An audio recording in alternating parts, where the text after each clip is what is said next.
राज्यसभेवर भाजपाकडून नारायण राणे, विजय रहाटकर, पंकजा मुंडे, अमरीश पटेल यांच्या नावाची चर्चा। प्रदेश भाजपच्या कोर कमिटीच्या बैठकीमध्ये या नावांवर चर्चा झाल्याची लोकशाहीला सूत्रांची माहिती।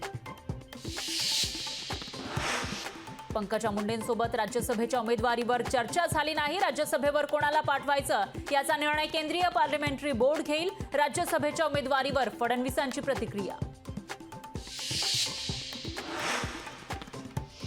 पंतप्रधान मोदी काश्मीरी पंडित चीन घुसखोरीवर बोलले नाही। मोदींच्या भाषणामध्ये मणिपूरचा उल्लेखही नाही।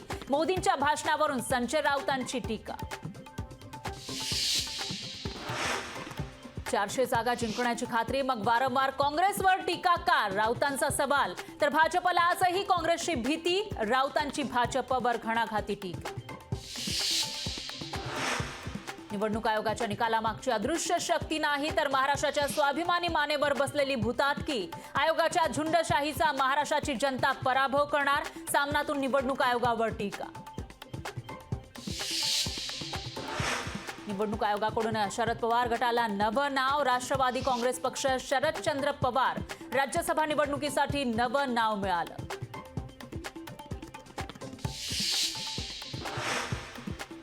राष्ट्रवादी काँग्रेस शरदचंद्र पवार पक्षाचा आज मेळावा। मेळाव्याला जयंत पाटील करणार मार्गदर्शन। चिन्ह आणि नाव गेल्यानंतर राष्ट्रवादी काँग्रेस शरदचंद्र पवार पक्षाचा पहिला मेळावा।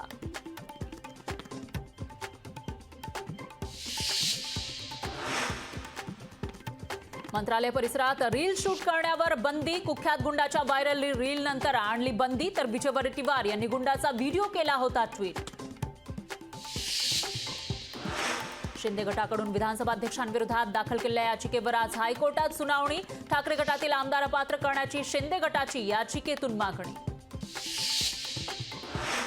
आमदार रोहित पवार यांची आज तिसऱ्यांदा ईडीकडून चौकशी। रोहित पवार ईडी चौकशीला जाणार नसल्याची माहिती, तर ईडीनं मागितलेली कागदपत्र वकिलांमार्फत देणार।